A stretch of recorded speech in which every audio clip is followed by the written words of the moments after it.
So Nathan, our next episode, we're going to be talking about movie remakes.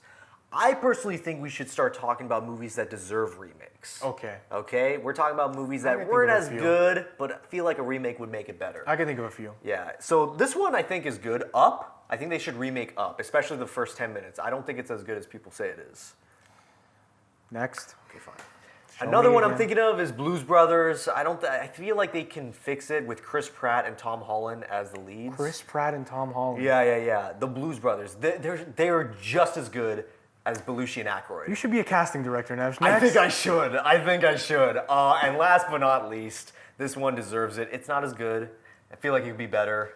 It's Full Metal Jacket. I mean, like, you know who I think should be the lead? Kevin we need James. to remake this skit. Why don't you like my jokes?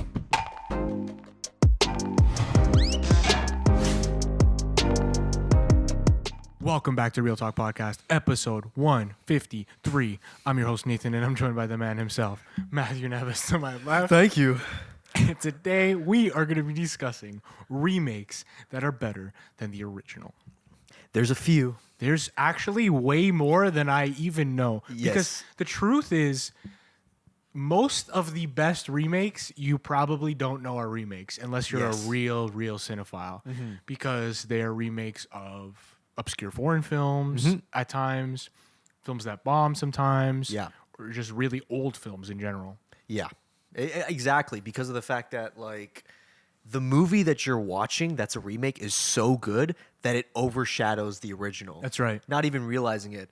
Also, I'm going to state something because a lot of people are like, oh, why didn't you mention Bela Lugosi's Dracula is actually a remake of Nosferatu? It's like, no, we're not doing that shit, all right? If we are, we're going to be here all fucking day. We're not doing any Frankenstein, Dracula. Basically, we're not going to be talking about movies that have like 50 different interpretations. Yeah, like Mummy. Dude. There's just so many of those, right? Like, we're not doing that. No, we're just going to do like, this is the original, this is the remake. We feel like the remake is much better than the original. I have like maybe one hot take in this list, but just going right into it, like, what do you think of when you think of the best remake? Best remake. Yeah. I mean, the OG I've never seen, but Scarface. Yeah. Really cool that it is a remake. A lot of people probably don't know that. It's a film from 1932, a Howard Hawks film that stars Paul Muni. He plays, the Scarface, And I know a good bit about the film, and I've seen the final climax. It does end in a shootout similar to Scarface. Yeah. And that's kind of the only similarity. No, because exactly. Because what Oliver Stone did for the screenplay was look at the state of Cuba during that time. And Oliver just Stone, that son of a bitch. Oh, he's fucking great. We are going to be reviewing an Oliver Stone movie for Movie of the Month. So check us out on the Patreon. The theme is sports movies, and the movie is Any Given Sunday. Yep. So if you want to see Oliver Stone go crazy, us talking about Oliver Stone going absolute crazy. Yeah. And check that out. But yeah, that's right. He took it, he set it in a different place. And what I think is cool about this is it's a remake in the themes. Yes. But everything else is completely different. Right. Which I think is the way to go with most remakes, is kind of like, because at the end of the day, the Howard Hawks film is very much like the old mob movies during that era. Right. You can't recreate that again. You can't do a Godfather-esque type of thing with Scarface. The fact that they set it in Miami is so much better. You get those bright colors. You get that beautiful cinematography that's so different. Outfits. Yes. It's so good. And with De Palma's direction, you have something that is far more different, in my opinion, far more stylistic than 100. the Howard Hawks film. Of course, yeah. Not to say the Howard Hawks film is bad. I remember seeing it like back in college, first or second year, and it's fine. And I know it's like really well received, like a critically acclaimed classic film. Yeah, but because of the '83 Scarface, it overshadows so many aspects. And the fact is that most people don't even know that Scarface is a remake. But that's one, just because how much I love, not because it's so much better than the original. It's better, but it's one of my favorite movies ever, so I had to put it on this list. There you go. You want to do one of yours? Yeah, sure. I mean, I would personally consider it. A lot of people don't think of it as a remake, but Little Shop of Horrors. Little Shop That's of Horrors. a remake, eh? Yeah, it's a remake from the 1961, directed by, if not, I think directed by Roger Corman. That film was from 1960. It was a super low budget film. Stars a very young Jack Nicholson. He plays a guy who gets overly excited to be at the dentist. Jack Nicholson's in that movie. Yeah. Yep. Oh Wow. yeah. It's it's not great. Right. 1960s really early Jack, right? Yeah. Like, that's like when he's doing those movies that like he's just looking to kind of build his career. He's not a name yet, right? No, this is like pre Cuckoo's Nest, Chinatown. Yeah, it's like I know that like from this era, I know there's some Jack movies that are in public domain and like some really. A lot of them are Roger Corman films. Yeah, because he got a lot of work because of Roger Corman hiring him all the time. And this was one of the cases. That's all it's really known for, to be honest. The Little Shop of Horrors 1961 is like, oh, young Jack Nicholson, cheap-looking plant monster. I love the 86 one. It's so good. Yeah. It's so much better. They added music. They added performances that are so much better, more entertaining. Yeah. I love both cuts. I love the director's cut. I don't know if we brought it up in our director's cut episode, but I love the director's cut. Way more darker. But either way, it's one of my favorites. It's a remake, and it's one of my favorite remakes. I like that. Another one on my list, Ocean's 11. Yeah. Ocean's 11. It's very funny how they recreated this with the modern stars. The original Ocean's 11 is really cool for what it is. Yes, the Rat Pack. The Rat Pack, right? You got Sinatra, you got DeMartin. It's unbelievable that they did that at that time. That all three of those guys were signed on for the film, but it just does not hold up. Like No. they like the heist movie genre just wasn't there yet. Another thing too about the original Ocean's 11. I know a lot of people might get a little heated when I say it, but was the whole Rat Pack good actors? No. Let's not act like they were cool, but they were cool in the same way. Like they had like the cool swag and stuff like that. Like, hey man, this is us, we're us. But in terms of movie performances, like Sinatra was good, but man, this is very much the Elvis was just doing movies because he's Elvis and Sinatra. It's very much that era, right? Yeah. So, Whereas the remake was like, yeah, but what if we actually got good actors and had an assortment of people that were super talented into one movie? yeah, and the film is it's actually very well written. Yes. Like has such memorable sequences. To me, it's one of the most rewatchable films of all time. That ending too, Yeah. with the Claire de Lune or whatever music playing, and then them all like they're all lined up, and they. It's funny because like the movie heavily relies on like not. You think the movie heavily relies on like the twist and not knowing how they're gonna pull it off. Yeah. But I've watched Ocean's 11 so many times, and I look forward to those sequences so much, even though I know how they're gonna outsmart. Is it Andy Garcia? Yeah, Andy Garcia. Even though, I love his character in that too. Yeah. He's such a piece of shit. Yeah, man. So good. Oceans is an absolute classic. It was so good. They made like 5 of them after this. I remember they made a ton. Yeah, they really did. And I don't love. You know what? Ocean's 12, the sequel, is actually kind of good. Okay, 12 is good. What did they do? 11, 12, 13, and I think they made an 8. And then they did 8 with all female cast. Okay, yeah. Which I saw recently. Was that any good? You know what? It was kind of good. Okay. I'm a sucker for a heist movie. It doesn't have to be that good for me to enjoy it. Yeah. They don't they don't really reinvent it, but it's a cool cast. Like they have like Rihanna, Julia Roberts. Yeah, no, I read the cast. It looked really fucking good. Yeah, I saw that recently actually on TV. And, Nice. And it wasn't a bad watch. I think that movie got shit on a lot more than it really I saw deserved. it got mixed reviews, but I'm just like, with the cast like that, I think of it as like an Ocean's 11, where it's like that cast is too good to, skip away. But that's a good one. That's a really good one. Another pick of mine that a lot of people are like, well, remake. I think it's a remake / reboot, I guess. Dredd. Yeah, for sure. Dredd. Look, the Stallone one's funny as fuck. It's so hilarious. I am the law. Really He bad. takes off his mask, and it's like, that's not what Judge Dredd does. It's terrible. It's so bad. The remake / reboot, however, is a breath of fresh air. It's one I haven't seen yet. Still need to get around to. It was a really solid one. It's lower budget, obviously, compared to the Judge Dredd one, which was like super expensive at the time. Yeah. This one was lower budget. Carl Urban's great in it.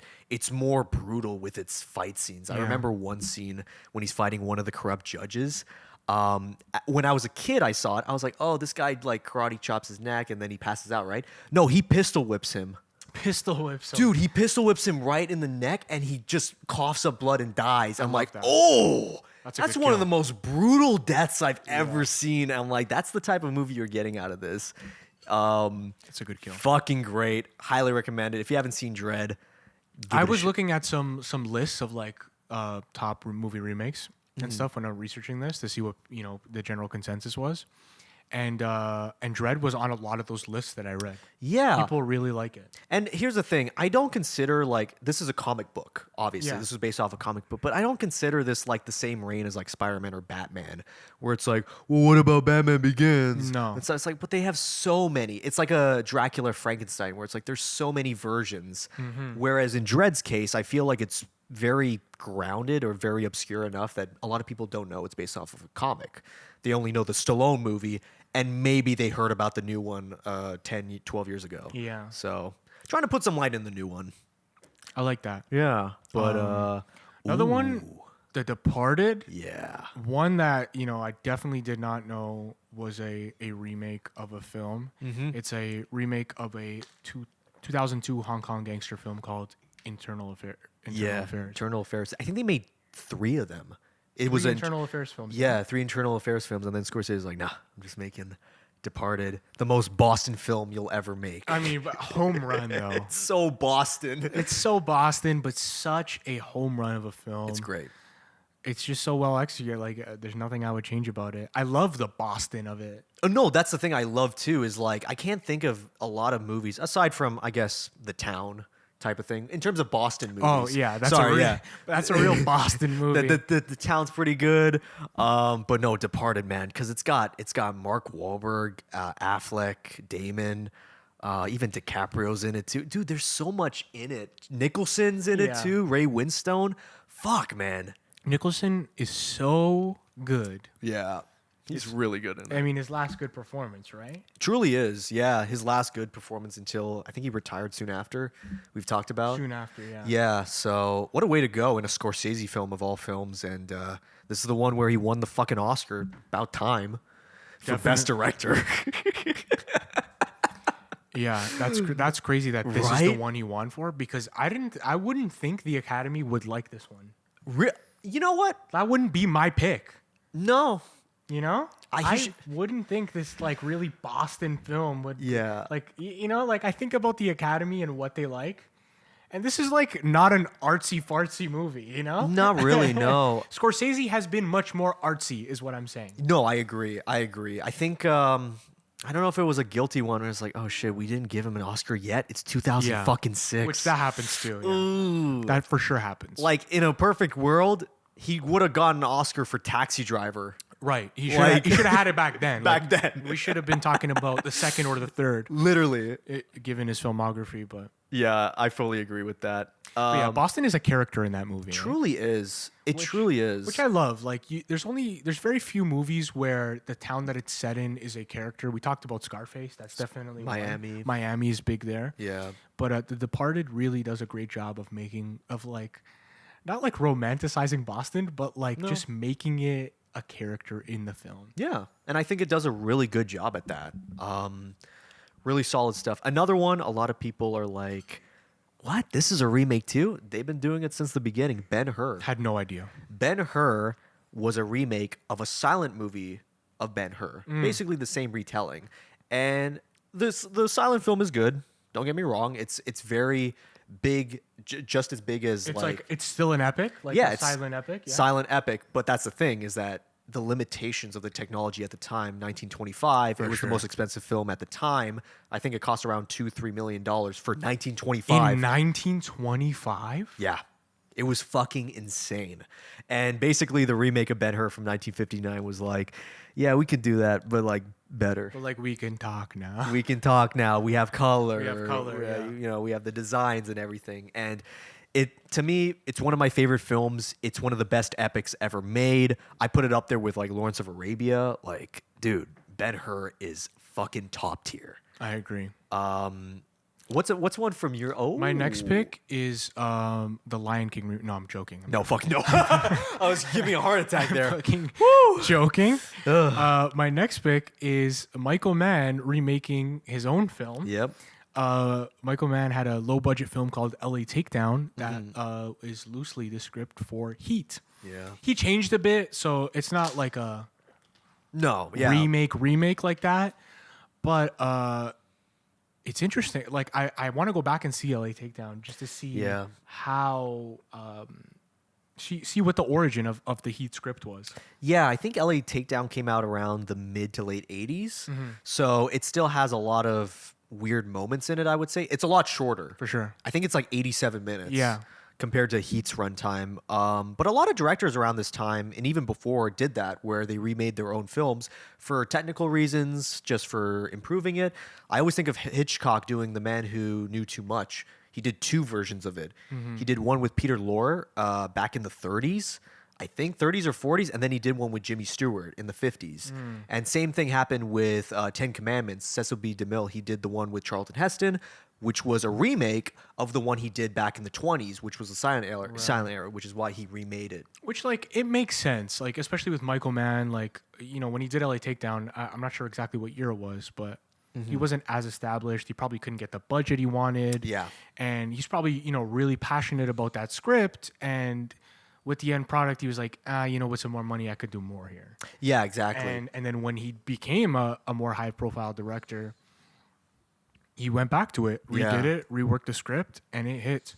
Bro, I watched a couple of episodes of Miami Vice recently. Yeah. That show is so incredible. It's amazing. Like, it's a movie every episode, bro. Yeah, it's a the quality. movie every episode. The quality is fucking top tier compared to what was coming out at that time. I was watching this episode where Wesley Snipes was this pimp in this crazy Mercedes. And I'm like, how do you guys, like, the show, the comparable shows on TV at this time? Like, this is so different. No, it's so even modern shows, dude. Like fucking what is it? CSI and all that shit. Because essentially that's the equivalent in today's standards of episodes being pumped out. Right. Episodes were being pumped out for Miami Vice, but they look so much better. They were just better performances, oozing style, cinematography. Yeah. Just unbelievable. A little bit of a side note. But No, we're talking about Michael Mann. I fully agree. We did talk about Michael Mann in our previous episodes and also Ferrari, and we are still excited for Heat 2 to come out. Oh, man. Yeah, I'm probably going to see LA Takedown before I see Heat 2. Yes. Maybe to build up the hype, I'll watch that. I'll watch Heat again. Yeah, man. And then I'll be ready for Heat 2. Oh, man. You know what? I'll do the same because that sounds fucking amazing. I like that. Another one, I'm going to go through the trilogy of horror films, horror film remakes that are better than the originals. And what's funny about each of these is that the originals came out in the 50s and the remakes came out in the 80s. This is what I call the Trinity, where I'm talking The Fly, The Thing, and The Blob. Yeah. All 3 of the 80s remakes are far better than the originals. Yeah. The originals are either boring, campy, somewhat comedic, and that's it. But interesting premises. They are so interesting. Right? Yeah. Unique premises. All of them. Yeah. And that's what makes them intriguing because it's like, oh, what can they do differently? Like, what if this was made in the 80s, which all of them were, and all of them are fucking amazing. I love Cronenberg's The Fly, the effects in that, body horror, Jeff Goldblum, The Gina only one I Davis. haven't seen is The Blob. That one is, dude, nobody talks about that one. I recently saw it. It's so good. It's written by Frank Darabont, the guy who directed Shawshank. Oh, shit. Yeah, this is one of his earliest scripts that he wrote. It's one of those perfect scripts where everything pays off. I like everything perfectly pays off. It's not forced. It's like one of the main characters. He's played by Kevin Dillon. He's a bike rider. He's just a renegade and stuff.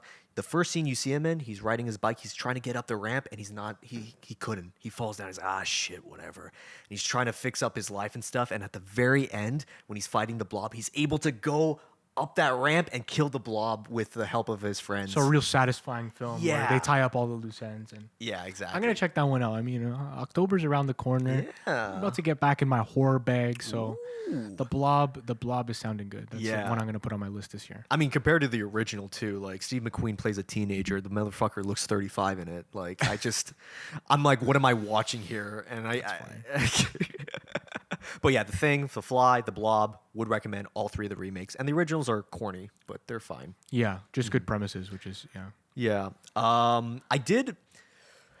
I have some other suggestions of like remakes better than the originals, but I want to talk about bad remakes too. Okay, let's talk about For a the few of time those. being, we have seen our fair share of bad remakes. I think everyone has. Oh, yeah. John Carpenter has famously said, whenever they make another Halloween remake, sequel, or whatever on October, all he does is he gives out his hand and a check comes flying down. And it's just like a lot of these people don't care. Like these movie studios, I mean. I mean, the classic horror franchises are just like passed around. Just like it's kind of disgusting. Yeah.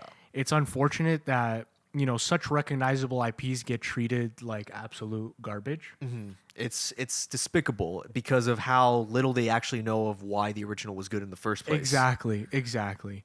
And man, like with Halloween, I watched them all. I like them. They're not good, but I like Halloween and I think this last trilogy almost did something.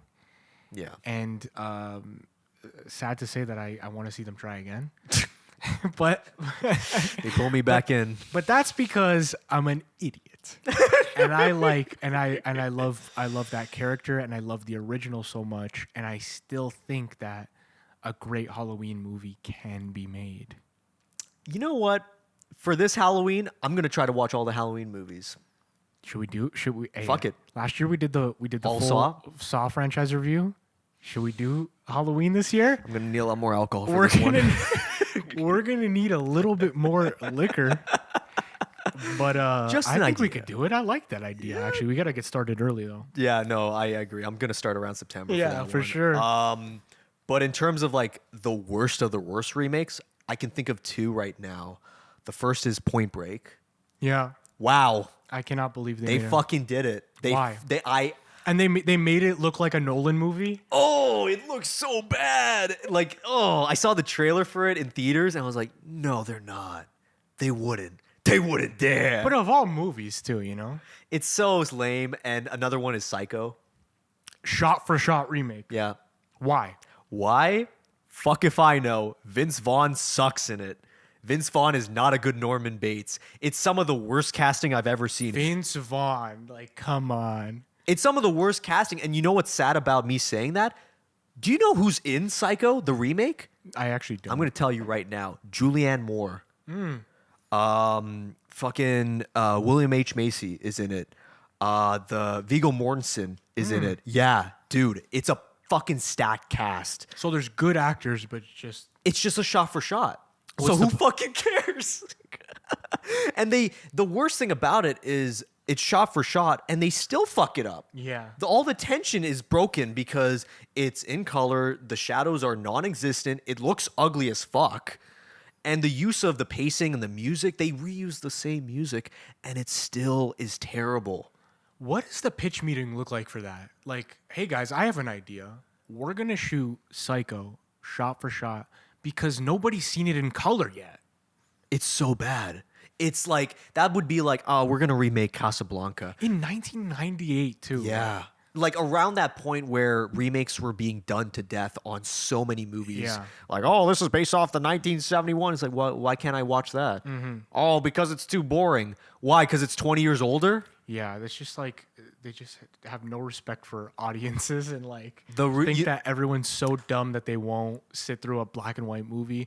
Which I mean, some people sure it might turn people off, but like people who like movies will do it. Yeah. Another example is like Old Boy. Why the hell you remake that? What? Because we can't watch foreign films? Dude. Because we can't read subtitles? Spike Lee directed that, man. That's insane. Dude, I saw interviews of Spike Lee during that run. He looks so depressed.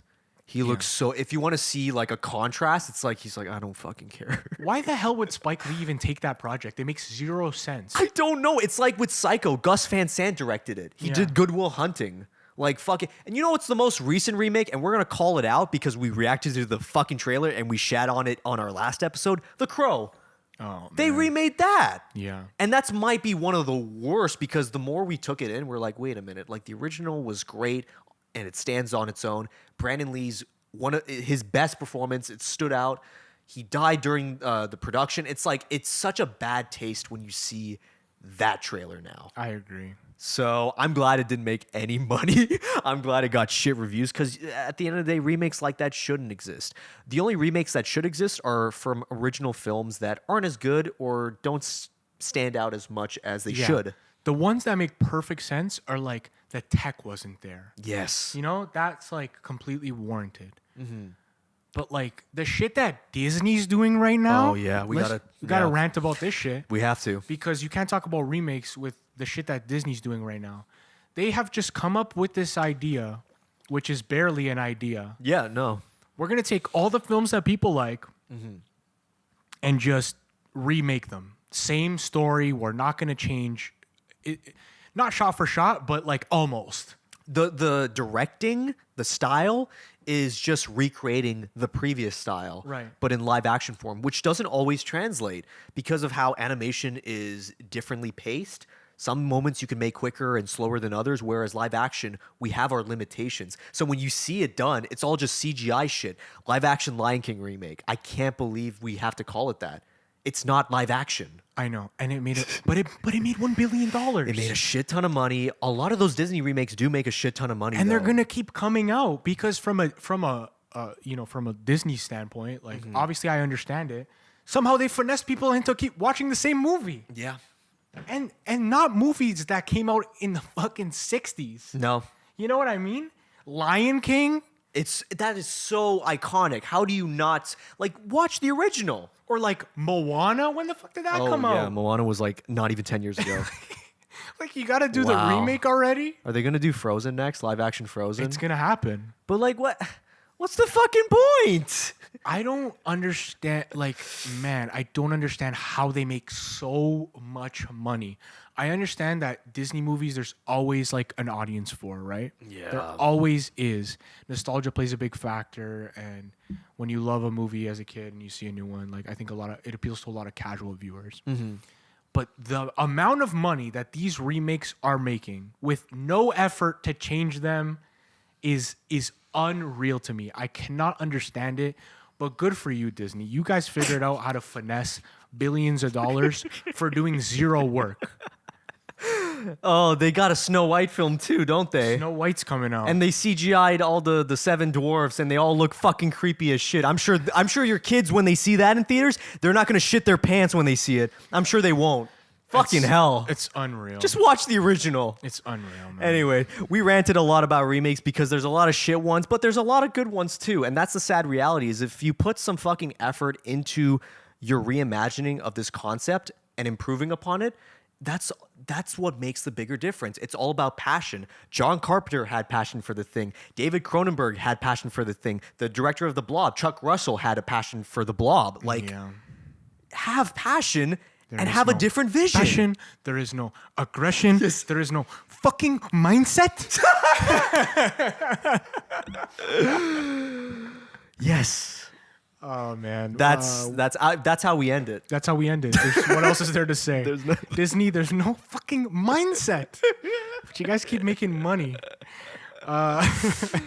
Let us know what remakes we missed because I know there's so many. You know, like I was looking at a bunch of lists and there's so many. True Lies remake. It is, yeah. There's so many remakes out there. So many remakes: the good, the bad, and of course the ugly. And the real ugly. Oh yeah. So let us know in the comments what remakes you love and what remakes you hate and can't believe exist. Don't forget to leave a like, comment, subscribe to your boys. Helps us out a ton. It means a lot to us. We will personally send you a hug in a package because we appreciate you. With that being said, take care, brush your hair.